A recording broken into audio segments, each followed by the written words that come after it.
Should I have an au pair or a nanny? And I am welcoming my wonderful wife, Kate, the host of the Marriage, Medicine, and Money podcast, today for today's episode.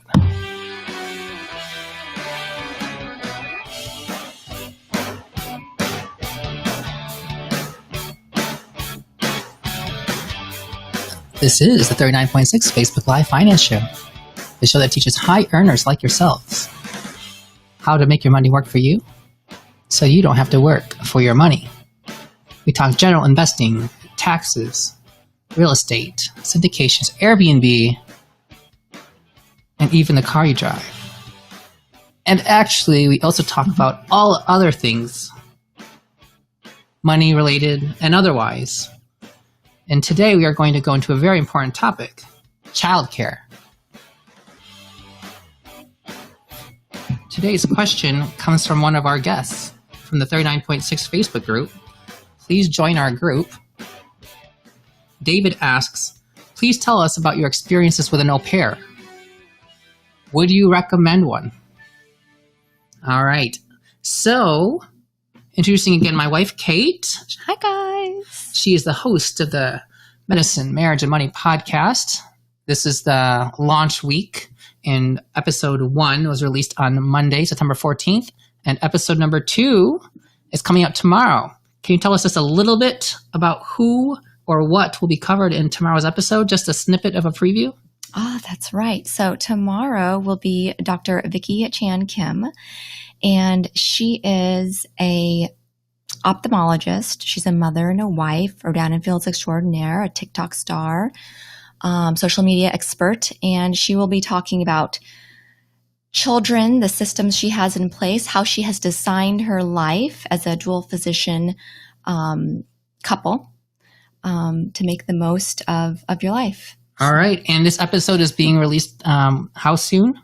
Tomorrow. I think it'll come out at midnight. Midnight Central Time. So in like 2 hours. Yeah. So if we go for 2 hours, you can just download that episode immediately afterward and continue the party. All right. So, David, we are going to discuss your question at length. A lot of people have asked us to cover more marriage financial issues.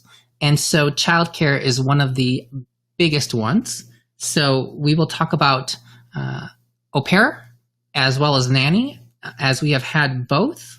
We've had an au pair for a year, and we have had a nanny now for how long? I think it's been a month, you know what? The day our au pair left was the day I interviewed Dr. Vicki Chan Kim. And yeah, that was not that long ago.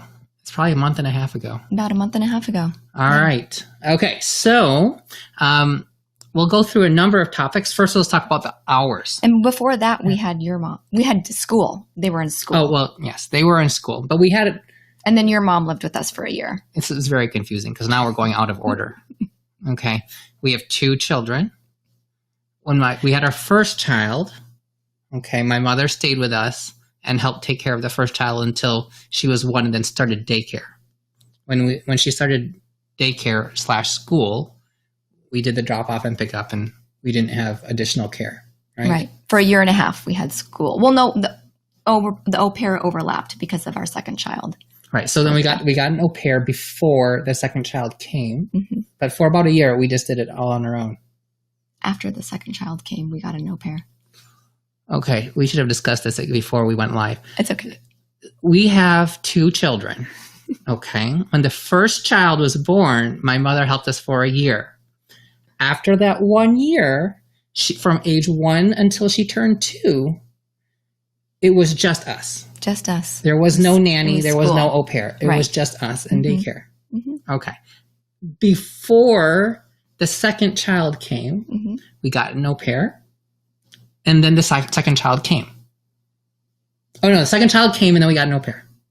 Right. Okay. But there wasn't a year where we didn't have any other help besides daycare. Yeah. Okay. We had an au pair for a year, and now we have had a nanny for the past Month and a half. Month and a half. Okay. Yeah. So now everybody is clear, including us, as to how this has all transpired. So we've had everything. Basically, we've tried everything. Okay. We had live-in grandma. We had just daycare. We had daycare plus au pair. Mm-hmm. And we had nanny. Mm-hmm. Okay. So first, let's kind of go through the basics. Hours-wise. Okay. So when you're dealing with au pairs versus nannies, how do the hours work? So an au pair, and we've only used one au pair agency, but I'm pretty sure almost all the au pair agencies are the same. You can only have your au pair work for 45 hours. And I think that's a federal rule, like that's written in the law. Right? So the au pair program actually is a government-sponsored program. It's like an exchange program. So it's very interesting because you couldn't get away with a lot of these things if it weren't through some sort of a arrangement, because it's completely legal. Okay. So 45 hours, that's key. They cannot go over 45 hours. So yeah, that is within their rules. And the actual, we'll get to the compensation, but that's all this stuff is documented in whatever clauses of the law are associated with the au pair rules. And the other rules are they have to have one full weekend off a month, like the golden weekend, and they have to have 1.5 days off per week. So you can't work them every single day for 3 hours a day. They have to have 1.5 days off every single week.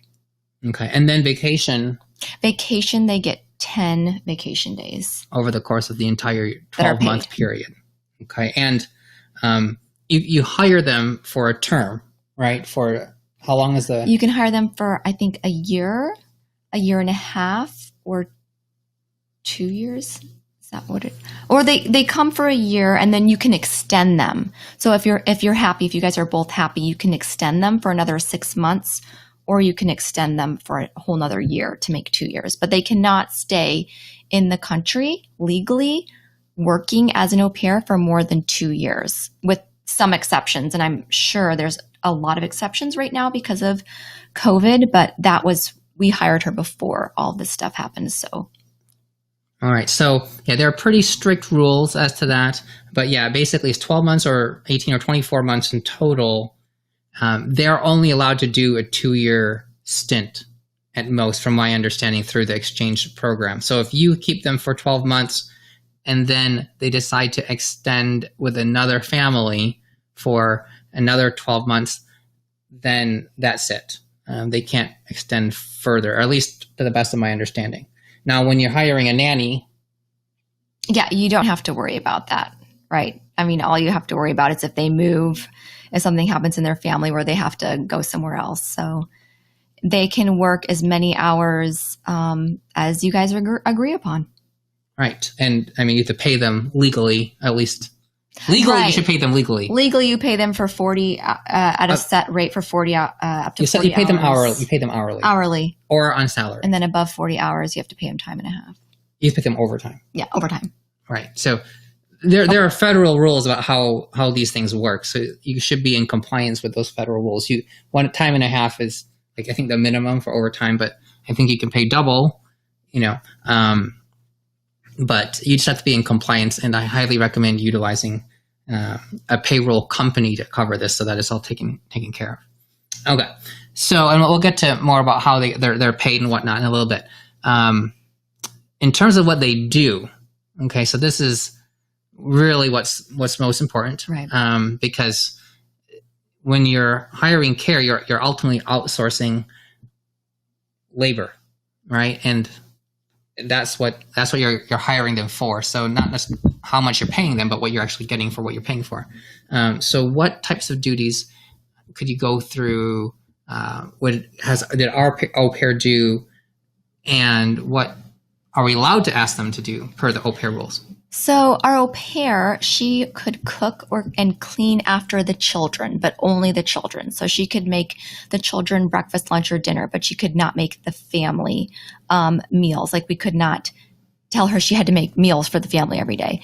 Now, she did eat some of our meals, and we would occasionally eat, like if she made lasagna, she would offer it to everybody.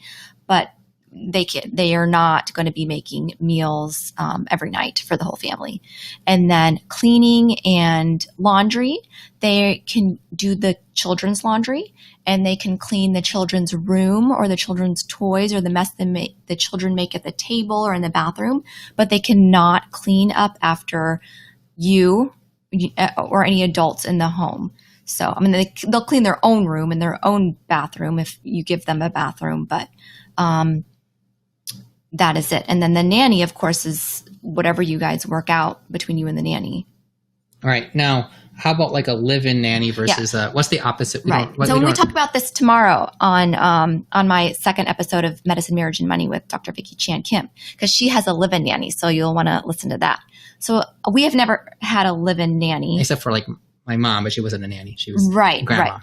So a live-in nanny, from my understanding, is they basically do all the cooking and all the cleaning.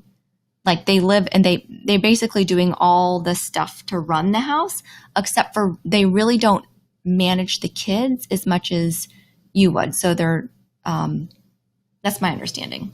I think that might be what their live-in nanny does. Maybe that's what their live-in nanny does. Okay, how about our nanny? So our nanny, who's not live-in, she lives out. She lives out. Her main duties are to take care of the children, make sure they're safe and occupied and learning all day long. So how old are our kids, for the people who don't know? Our kids are 3 years. She turned 3 years on July, and 16 months. And that was 16 months. So, and they're 2 girls. And so she keeps them very busy with activities all day long. Outdoor activities, indoor activities, feeds them breakfast, lunch, snack, and then puts them to nap.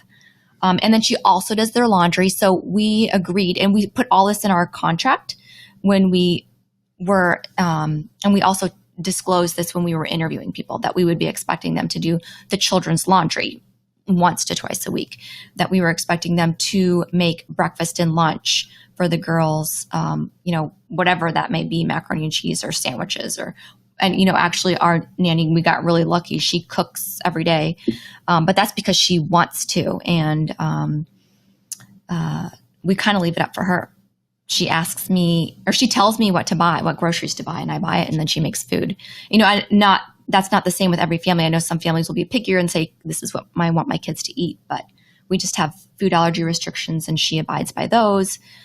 And some nannies, refuse to cook any food outside of preparing for the children, or other house duties.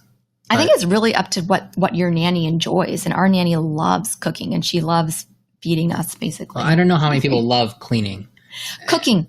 I know, but we were going to get to cleaning. Cleaning. That's the other main household duty. That's right. And so we did interview a couple of people who actually really like to be tidy and clean, though. So. Well, they're also being interviewed, right? Because they want to get a job. So you don't actually really know. But luckily, our nanny likes to be clean. Yeah, she's super clean, and keeps the house cleaner than we would when we're taking care of the kids, for sure. But one of her questions was when we were interviewing her, she kind of interviewed us too. She asked us, did we have a separate housekeeper? Are we expecting her to do she was probably wondering, were we going to be expecting her to do deep cleaning, like toilets, deep cleaning kitchen? And so I said, absolutely not. Your focus is the children. We have a housekeeper come once a week, and she deep cleans everything. So, and I think that's pretty fair. Yeah. No, if not, maybe we need to have her come twice a week or 3 times a week. So that's cooking and cleaning. All right. So, so definitely, she's our current nanny has done a lot more, at least for us as a family, more than the au pair did, because she's willing to cook and she does clean a good amount. And their duties are different. So when we hired the au pair, so both of our kids are home now, right? So when we hired the au pair, that was to take care of the baby. And our toddler was already in daycare and was enjoying and loving daycare. And so all of last year, we had the nanny from July through July 2019 to July 2020. That entire period, our toddler was in the entire time she was taking care of the baby, but the toddler we pulled out of school in March, right? When COVID happened. And actually the baby we had started in the school in January, February, we tried that out, but that did not last very long. And then she was out of school. So we ultimately hired the au pair to take care of the baby. And after we pulled the toddler out of school, then the au pair was now taking care of 2 kids not going to school. Now, it's interesting because some au pairs get hired into families and they'll have like 4 kids. Or 5 kids. Yeah. That's a lot for an au pair to I mean, she everything. could take care of both. She would take care of both of our children for like date nights. So like Saturday nights, or if I was working late and Victor was working late, she could, and the school was closed by then. She could take care of 2 kids, but that was occasionally, once a week, twice a week max. Yeah. When it came to like, at least in our experience, because the question was really, what was your experience? When it came down to trying to have structured like school replacement activities, that was a very big change in expectations. Initially, she was taking care of a sleeping baby, a 4-week-old. But I mean, that was also the circumstance of the whole world, right? And we were all kind of dealing with what do we do with our kids now that they're not going to school. So, right now, I mean, there are au pairs who are like totally made for handling multiple toddlers and not having them go to school. But ultimately she was hired to take care of a baby, and she was good at taking care of the baby. And the important thing is to set those expectations up when you're doing the hiring, because every au pair is going to be different about what they do and don't want to do and their experience. Right. So. Right. So when it came down to like actually creating good, nurturing, screen-free activities for like 8 hours of the day for 2 children, we weren't. It was harder for her. It was harder for our au pair. Our nanny has 4 children of her own, so for her, it's like no big deal at all. It's unbelievable. Yeah, she's Superwoman. She wears them out. So yeah, and now the kids are expectations when the nanny's not here. What are we going to do next? What are we going to do next? What's our next activity? What's the next activity? Actividade. So yeah, that's the reality. Okay, so different duties, and we haven't again had to live in au pair or live in nanny, and that is a whole different situation. And we did consider that. Although his mom, I feel she's like unbelievable. She's she did everything. She was kind of like a live-in nanny, except she was his mother. I mean, she cooked and cleaned and took care of our baby and was part of our family and did everything we did. I mean, yeah. Yeah, so we were spoiled. That's not hireable. No. Okay. Oh, yeah, salary. Okay, so somebody's asking, what is the average salary or wage for an Neander? Hey! Good to see you, Neander. What is the average salary or wage for an experienced nanny? Okay, so let's first start with au pair. What's the... Okay. So au pair is actually... Okay, au pair is like super discount, right? So it's going to cost you about $9,000 to get a placement. So that means you get an au pair assigned to you. And it's not like, okay, they don't get assigned to you. You get to look them online. You go through interviews online, interview multiple times. You don't have to hire anybody unless you want to. But if everybody agrees and the placement is made, you pay $9,000 to the agency. I believe it's initially it's just $50. Oh, just I know, to get on like a Match.com website. Yeah, you just have to get an account. But then once you have the whole contract in place to hire somebody, it's about $9,000. Then they're going to come. They'll have a date as soon as that will be listed as when they will be able to come. This is like not when COVID is going on. And we had her stay at the orientation location, which I think was in New Jersey. You could sign up for some extra classes for them. So they had some extra kind of more formal training in the United States with Americans before coming in. So we signed her up for a number of classes we paid like another $1,000 for. So anyway, we paid about $10,000. Okay. Kate's playing Facebook on her phone. I'm just looking for questions. Okay. We've never done this before. It's completely different than doing it by yourself. So the payment for an au pair is only $200 a week. So it's crazy cheap. Actually, it's like $195 a week, according to, has to be at $195 a week based on what the United States law says. So most people just pay $200 a week in cash. You don't have to pay Medicare. You don't have to pay Social Security because they're not American citizens. So they're not going to get that benefit anyway. So you just pay them $200 and they still file tax, and it ends up being like 10% of their income. It's a small amount. So it ends up being about $900 a month, and you get 45 hours a week for that. So that's really pretty good. It's like maybe 180, 200 hours. But how else are you paying them? But then you're giving them room and board. Okay, so you're giving them food. You're giving them a place to sleep. They have to have their own bedroom. Now, when you're living in an apartment, that means getting, like, instead of a 2-bedroom, a 3-bedroom, or instead of a 1-bedroom, a 2-bedroom. That adds a lot to your rent. That can be significant in Dallas. Yeah, so when we were staying at the Ardan, that was like an extra $1,000 a month, right? For that room. But if you just have like an extra room, then and that's free because you're already paying for that. But you also are supposed to take them with you, like if you go on trips. Yeah. So they're like an exchange student. So every time we traveled, you're supposed to bring them with us, and you're supposed to get them their own room to sleep in, so they have their own privacy, and that makes traveling a lot more expensive. But yeah, having an au pair is pretty darn cheap. You're looking at like 10 grand in the front end, and then about $1,000 a month.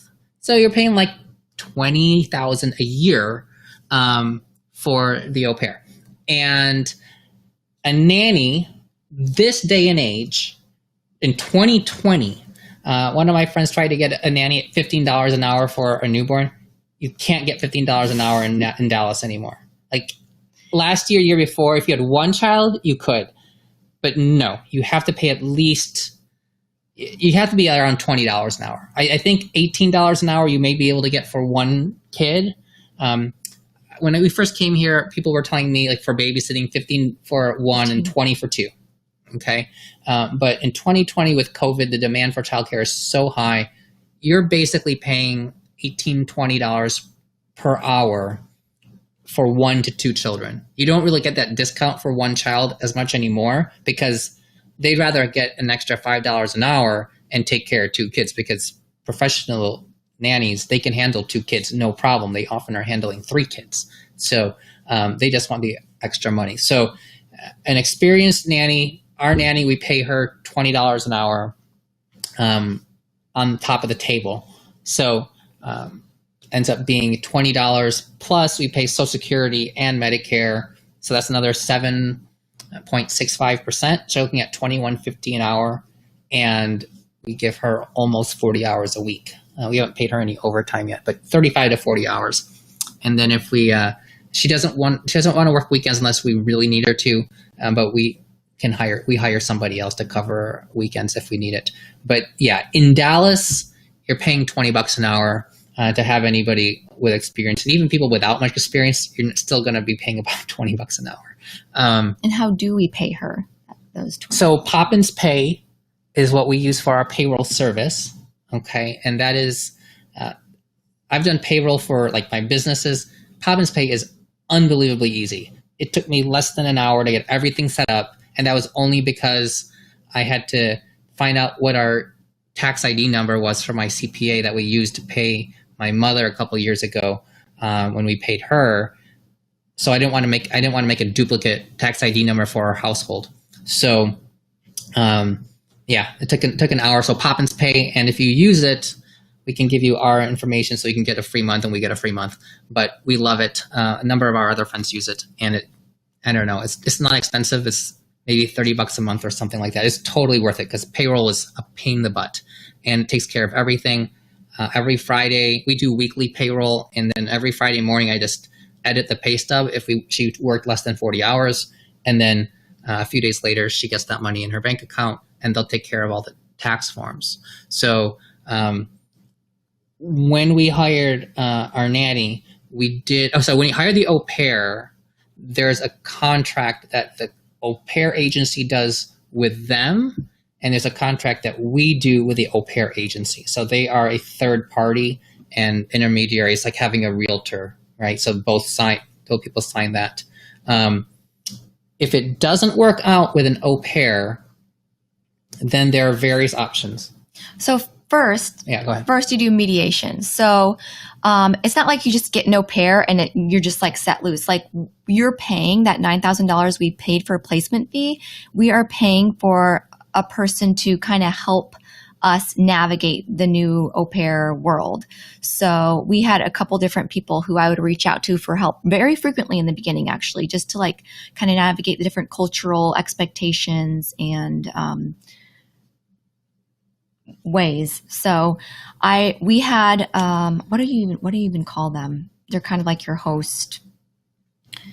So Talking about the agency person, the local person? Who's assigned to us. So Au Pair Care is a company that we used, and they have, for every region of the country where Au Pair Care is, they have a person who's in charge of that region. Okay, so they're your regional manager. Direction. Your regional director. So we would talk to her. Like if we were having issues. So she's an American person, lives in America, Right. hired by the company to be the liaison between all of the local families with that Au Pair Care agency. So that creates a lot more of a formal connection. So there's somebody kind of overseeing it. And they actually have monthly programming where Right. we have get-togethers with the au pairs as well as the host families with that person. So it makes you feel a little bit more connected into like a community. And so I would reach out to them for help frequently if I was having problems explaining something to our au pair or I didn't know how to approach a certain subject.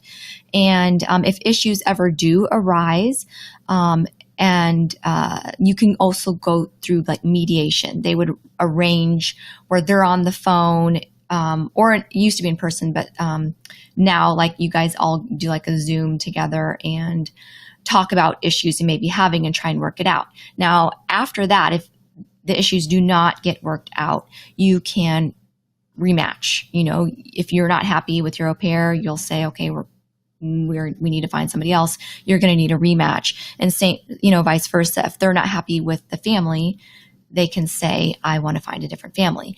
And at that point, when you file for rematch, when you submit the paperwork, you guys are both given 2 weeks. Well, the au pair is given 2 weeks.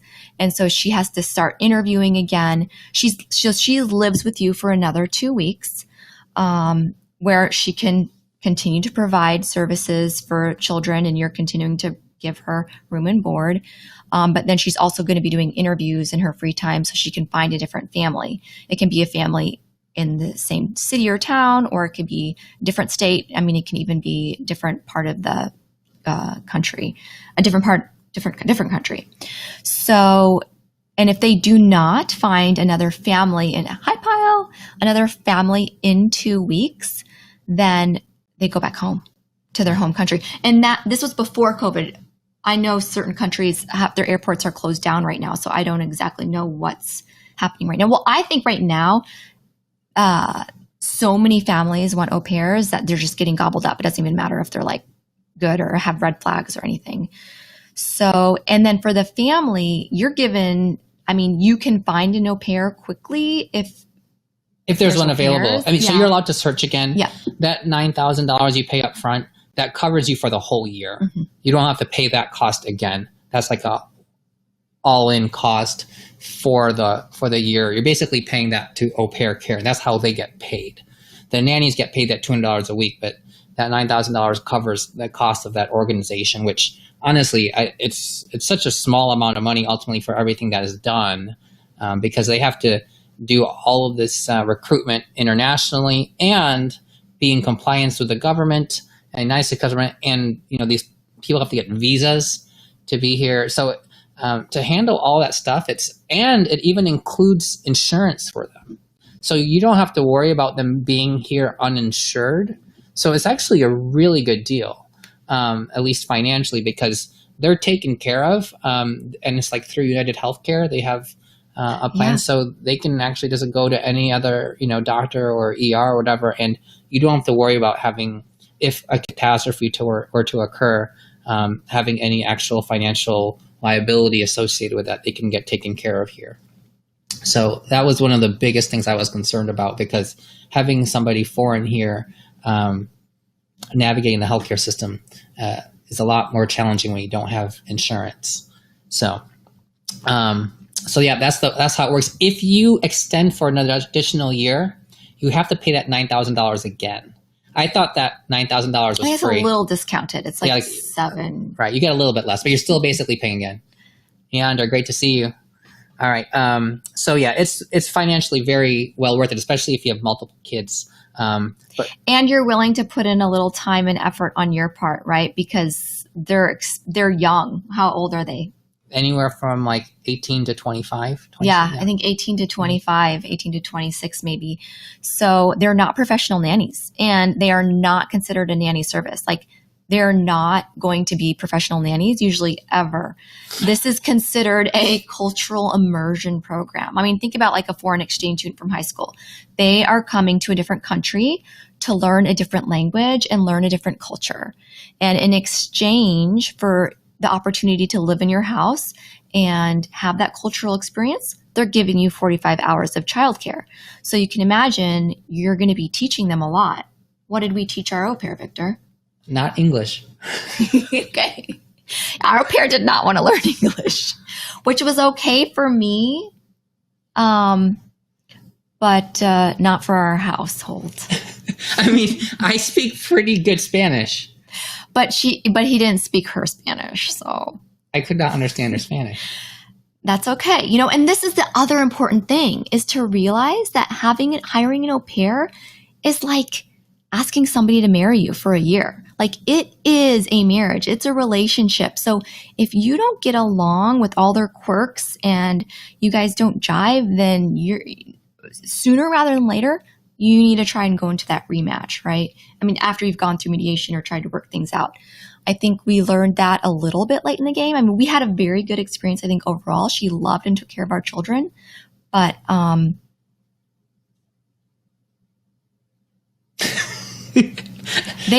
she did a great job taking care of our baby. Yeah, she did. So there is that. There's the whole experience thing. Like, you're going to have to teach them, okay, this is what you have to do for this age of baby, this age of toddler. This is what's appropriate, whereas the nanny probably knows all that kind of stuff.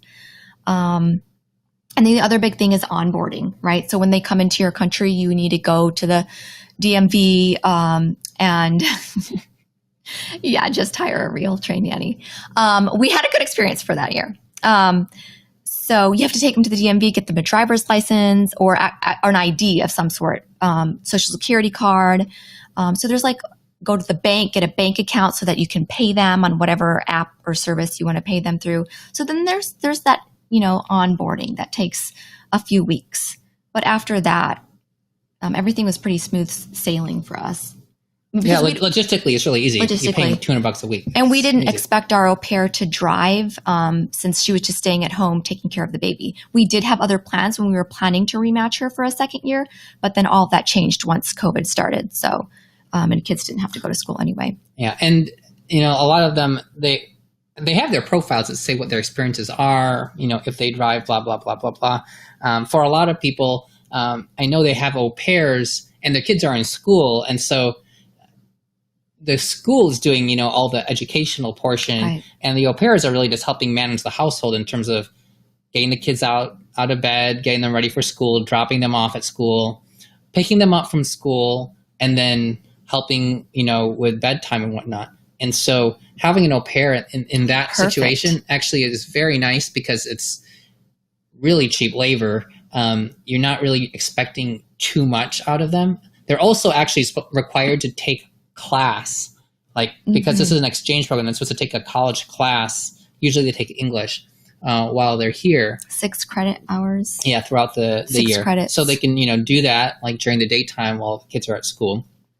Yeah, we had friends who had 3 kids, and their nanny's duties were morning and in evening. And because you can split up their shift because they live with you, right? You don't have to. If you have a regular nanny like we do right now, you have to give them continuous hours. You can't just break them up 2 hours here and 2 hours there. It doesn't really work. The flexibility is what we loved. That was probably the best part because, if she's working on call, or if something happened, she gets called into the hospital when she's on call, which is relatively infrequent, but occasionally occurs, we don't have to hire somebody else to physically come. She's already physically here. And so if for some reason she had to leave and I couldn't cover, then we have somebody there. And I mean, a live-in nanny would be the same situation, but an au pair is one of the main benefits is that they're physically available, if you have the space for them.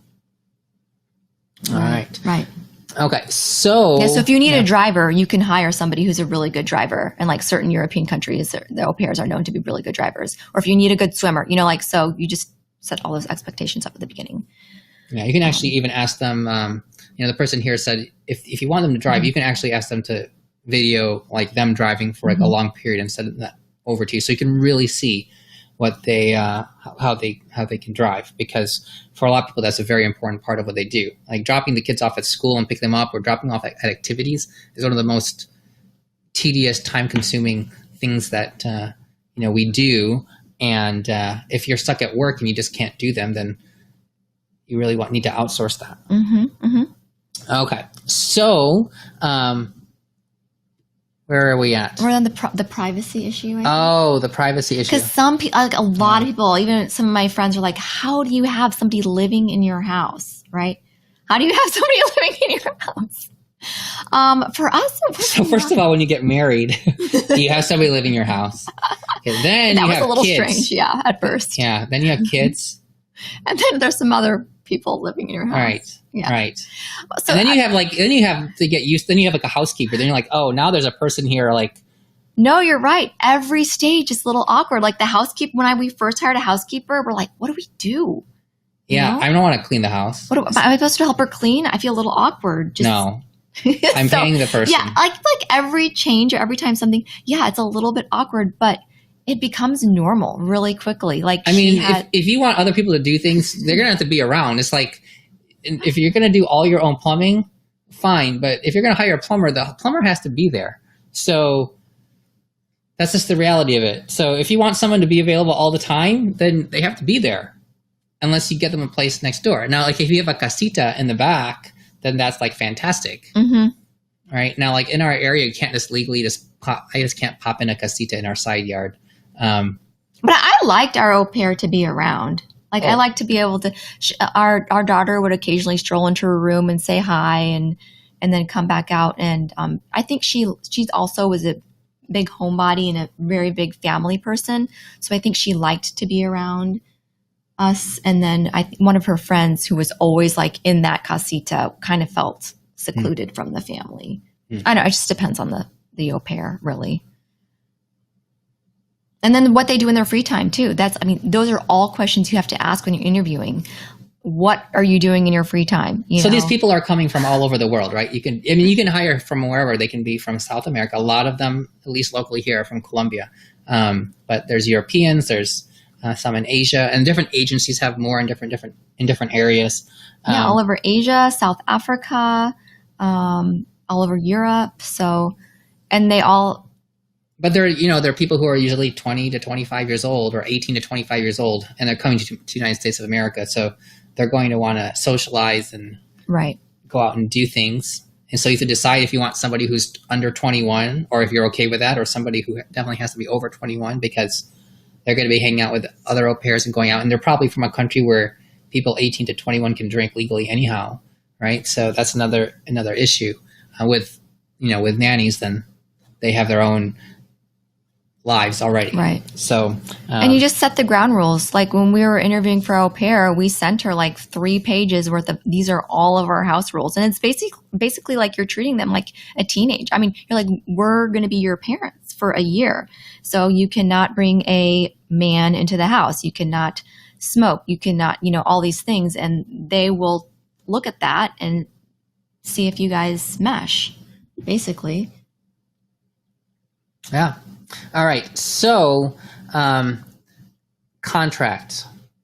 Before that, the other thing is like the other benefit of having an au pair is they don't have dependents. So our nanny has 4 children, right? She has 4 children. She has 4 sisters and a brother and a mother that all live in town. So if anything were to ever happen, to her, to one of her children or to her family, she might need to go to them immediately, or if she calls in sick, like any of that kind of thing. Whereas our au pair had no dependents. She was always there. We knew where she was. So, That's the difference. Yeah, it's nice that they don't have other liabilities. That means like they can be more dependable. So depending what you need, it's really what you need. Yeah, even with a live-in nanny, they often have other people that depend on them in some way, shape, or form. Right. And so that can also be an issue there. But having somebody live in with you without having dependents can be very comforting when times occur where you need help more urgently and you already have somebody available. I think if you're like a single parent and you're working in the hospital a lot or on call, I think an au pair is very valuable. An au pair or a live-in, but in our case, an au pair. So because it can be very hard to schedule hours for people who they don't live with you, and you're scheduling hours, but then you're running late or they're running late, or you get called in the middle of the night. Yeah. And like say you're out of town and I have to go in the middle of the night, then she was there, so. All right. So contract wise, let's just first take them to the end of our au pair situation. So this all makes more sense because this is the reality. Watching. Oh, hi, Miss TT. She is like nanny, super nanny. Yes, she is super nanny. She was our teacher. daughter's first teacher. Yeah. We wish we could have hired her to be our nanny, but she got down the block. She's down the block. Family of three. By another classmate of our toddler. So contract. So when we had our au pair here during COVID, the problem was COVID, right? And so ultimately changed everything, changed expectations. And so, we didn't really want her going out. I mean, we didn't go out. But after a while, and the thing was the value of an au pair went through the roof with COVID too. So we don't know exactly what happened, but people we hear were getting poached. Other au pairs were getting poached by other people looking for au pairs and basically offering them something else on the side to get them to leave their current position. There's no way we could, prove this, but au pairs just couldn't come into the country. New au pairs couldn't come in, so a lot of families were. And schools weren't opening, so the need for childcare was going up, and the supply had gone down, and so the value had accordingly skyrocketed, and so. And we were pretty strict. I mean, we were strict in our house. We didn't go see friends or family for months, right? So. Yeah, I mean, we're both doctors, right? And like, if I have a cough, I can't go to work. And the financial risk of me getting a cough is thousands of dollars a day, right? So I can't take on any unnecessary risks, let alone my own personal health issues if I were to contract COVID. So we were super strict. And so this makes it a lot more challenging to minimize risks and also have something sustainable. So anyhow, she decided that she wanted to leave, which was fine. Actually, first, we made the extension because she decided that she wanted to stay. She wanted to stay. We offered her to stay. She wanted to stay a whole nother for year. An additional year. And we had this, I think, once year at like month 11 or so, or 10, you can make that extension request. I don't know how many months have to pass. Like after 9 months or so, you can make that request for the extension. We finalized it during COVID. So we had already signed the contract and paid the money for the extension for the second year. And then like a few weeks later, she decided she wanted to leave. So that was like she wanted to go home. She really wanted to go home, back to her home country, Colombia. But the airports were closed. I mean, she was sad. COVID was making her sad. She could not go home. And we were like... Not making her sad, but she was sad. So we were like at week 51 of her contract. And then the plan was, okay, well, we're going to wait the 2 weeks. We're going to try to find another person. And she was going to try to find another person. Then, because we were at the time point of the end of our first year, which was the end of the contract, they decided to, instead of 2 weeks, waiting the 2 weeks, it was actually only 2 days until we were actually at week 52. 2 days. So 2 more days at the end of our 365-day contract. And they decided, well, the easiest way to clean this out is just to cancel the extension and not have to call for a cancellation of the red flags on both. There would have been red flags on both sides. So they just canceled out the extension and said, okay, well, we have 2 more days left on this year. And we had 2 days notice to find more help. And she had 2 days notice to find somebody else. She found somebody within a day because she had actually already found somebody. She had found somebody on her own through friends. In advance. But I do also want to say, like, I don't feel like she left because we were overworking her. Because when March began, my mom actually moved into our house for 2 months to help take care. Because I don't think anybody was thinking that we were overworking her. Oh, well, I just want to say that because that's not why she left. Right? Oh, yeah. I mean, we still followed the 45-hour rules, and she took care of 2 children. This is like what an au pair does. Well, my mom was also here for 2 months. Even if she weren't here, 45 hours taking care of 2 kids is like the job. Okay, so I'm sorry. That's just the job. A lot of nannies and a lot of au pairs had much harder jobs than she did. So her mother came down, helped us out for a while we started looking. And we hadn't decided if we were going to get another au pair or if we're going to get a live-in nanny or a different nanny. But we did know that there were certain things we definitely wanted. And I was really worried because I was worried there was no supply at all. Holla back, girl. Good to see you. Hi, Carolyn. And I was in a mental situation where I didn't think that we were going to be able to find somebody good because the demand was so high. But we decided, you know what? I'm not going to be happy if we don't get somebody that meets our criteria. So we're just going to have to look hard. And I was in no mental space to find anyone. So I was like, I actually talked to a coach who was fantastic. We talked through this whole situation and said, you know what? There's still a lot of people out there who need jobs. There's a lot of people who don't have jobs because of COVID who need work, right? So we're in this really interesting situation where there's this gigantic supply of employees, but there's this scarcity of childcare. It's really odd that this is actually even possible. But anyway, so we decided we're just going to look hard for it. We're going to look at, like, if any other business, if you are looking for good help, what are you going to do? You're going to put out a search, right? So we went out. Extensive application. We made a very long application form because I didn't want to deal with BS. And so we spent hours making an application form that listed all the things we wanted and asked them to answer, all this information, the needs, the wants, and then for everything like, are you CPR certified? Are you comfortable taking care of kids with allergies because food allergies because that's a big issue for one of our children. And do you drive? We live on a main street. Can you back your car out into a main street? Are you willing to wear a mask? Are you willing to get drug tested? Are you willing to have a background check? Not all our applicants said yes to those. The one's like, well, I want people to trust me. We should just have a relationship where we trust each other. So, yeah. Okay. No. If you're going to say no to that on the application, you're not going to get a job. FYI. So we made this long application, a Google sheet, and we put out a form and we posted it.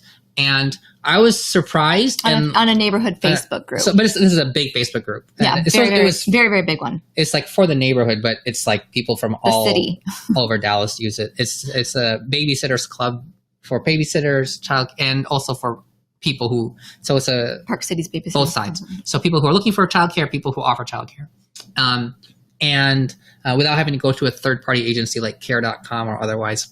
Which we were willing to do, but we wanted to try first ourselves. So we put up the application, and within a couple of days, we got like 7 applicants, and we interviewed them all. And we have not, Hala, actually drug tested our nanny or au pair, but we had very good reference on. We had 3 very good references, and so one of the key things I always look at whenever hiring people is really, is talk to the last person they worked for and why are they leaving that job. I'm always skeptical of hiring somebody who's not currently employed because why, if they're so good, why don't they have a job, right? And if they had this other job, why did they leave that job?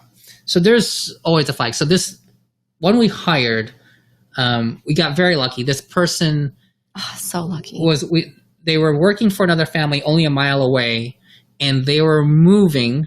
The family was moving across town half an hour, but it was half an hour further away than where the nanny lived. So it would have been like an hour commute each way instead of a half-hour commute, which was like a no-go.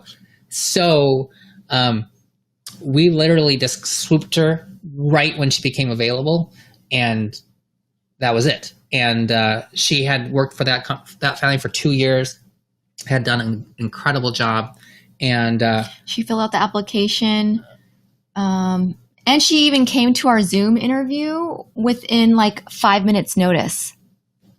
Yeah. Remember? No, she was really motivated. Yeah. And she's very experienced. She's more like 10 years experience or so ish. She's got a lot of experience. Well, I mean, she has 4 kids. And that too. But no, we interviewed like 7 people. She worked in the restaurant industry before being a nanny for quite a while too. But we had multiple interviews with anybody, and we interviewed them on Zoom, and then we also interviewed them here if we were interested. So for a second interview, and checked references. And the people that we liked but didn't hire, we still had their contact information, and have started using at least one of them so far for backup, and has helped us on the weekends, because I really don't want to have only one person who knows to take care of our kids, just to have a little bit of backup. But we did have an exclusivity. We don't have much family in Dallas who could help us, right? But we did make an exclusivity clause in our contract that they cannot work for any other family. So if they want more hours, we will give them the hours, but absolutely no other childcare outside of your own family, because of additional potential COVID risk. And to us, like, financially, again, if I miss a day of work, it costs thousands of dollars, right? If I had to lose 2 weeks of work, that's like how much, that's months and months and months of childcare, maybe the whole year of childcare. Yeah. So, and our nanny has no problem wearing a mask every single day, all the time. So, that was very important, and it's something that you can specify, because especially with COVID these days, it's something that is very realistic and okay to ask for. And there will be people, you give them the right terms. I mean, if we have to pay them more money, then so be it. But you need to be able to have what you want, because we want to be able to have somebody that we can have for a long period of time. A year, I wanted to hire 2 of them as nannies. I liked 2 of them so much, but ultimately we just picked one for the week, our full-time nanny, and the other one, and we asked to be like a weekend babysitter. So I didn't. Right. We're just trying to minimize the number of people who come in the house, but also not just having one is important, because hey, Divya, something happens, you want to have somebody else who knows how to take care of your kids. Our other friend with 3 children and an au pair for a while. Yes. Divya, do you still have your au pair? She had a great setup, because she's the one who took her au pair would take her 3 kids to school every day and then pick them up after school every day, so that they didn't have to worry about leaving for work too early or getting home too late. And yeah, that was perfect. Yes. I would have loved it if our au pair would have driven our toddler to daycare. Yeah. Even though daycare is like a quarter mile from where we had a lot of issues getting in and out of the car with our kids. Okay. A lot of issues, vomit flying everywhere. Oh, extend another 6 months. Great. See. And the other benefit of having au pairs, we moved a lot in Dallas. We moved frequently, and she would just come with us wherever we went. Like, because we move all the time. We haven't moved in 8 months. It's been a really long time, but and part of the reason is because we have this nanny who only wants to commute a certain way. And so when we have had people request our house, it kind of limits our ability on Airbnb, because we rent our house. We kind of limits our ability to search within a certain radius, because we don't want to go out of that half hour from where she lives. Right. So it changes things a little bit. Yeah. Divya got a good driver. That's actually super huge, because moving the kids around, because honestly, if you think about the things that are the most stressful in your day, with toddlers, like if we could take out getting them into the car, getting them back into the car after school, getting them to sleep. to sleep, and then getting them up and ready in the morning. Like those are like the most. It's like the whole day, but those are the worst parts. No, just the little parts, not the fun parts. But yeah, the drop off at school. Like, I love picking up my kid from school. That's actually I don't get to do it very often. It's one of my favorite things to do is pick up the toddler from school. But and she usually gets in the car seat because she's going back home. I like dropping off too, but it's getting in the car. That's the hard part. Yeah. Is getting them into the car seat. It's like a 15-minute battle sometimes. So, and that's one. Now we have two. But we haven't done that since March, so it's okay. Yeah, actually, the mornings are a lot less stressful because I just leave. Yeah. And Kate sometimes leaves. And sometimes I'm here. Right. So, did we cover everything? I think we did. Household rules. We kind of went. Yeah, we had through that. When you have an au pair, you have to have house rules by far. With a nanny as well, and we have a printed out schedule of everything, and we were very clear about the rules. And if anybody actually wants to see the contract we did, we're happy to send it over. Our contract or our forms, our application form. Yeah. Yeah. All right. Yeah. And in the future, would we have say in about a year or 2 years or 3 years? I would say I would have a nanny and an au pair. Yeah. I mean, because I would have the nanny. Well, this is if the kids are in school. If we have younger kids, if we continue to have more kids, I would want a nanny for the babies, and I want an au pair driving my kids to and from school. All right. I want full service. Okay. I want somebody. I just want to be able to be fun, have fun. I just want to have fun. Fun with my kids. And the house to always be clean and have food always available, prepared, and not stressed out about. Because I never stress out about food, but other people do. Yeah, and be able to do our work. And I don't want to worry about food either. Ever. Right. Okay, so if you know anybody who wants to do all of those things. It's so hard. Right. Okay. I think that will be it. Be done. Okay. Thank you. Thank you for joining me on my show today. Thank you, everybody, for joining. We have 9 people. I think still here. I think we answered everybody's questions. All right. And if this didn't make it into my group or her group, we'll download the video and repost it. We will have to check later. All right. Thank you so much. That is episode number 77, I think. Hey, what's up, Brother Jack? Great to see you. Oh, and brought to you by the Marriage and Money and Medicine, Marriage and Money podcast. Episode 2. Listen to episode 2. It's going to be really good. Available in 1 hour and 12 minutes. Subscribe, share with a friend, leave a 5-star review. Hey, Jack. Until tomorrow for episode number 78. Have a good one. None of this is financial, legal, anything other advice. Just our experiences, opinions. For our entertainment, maybe yours. Hopefully yours. Take care.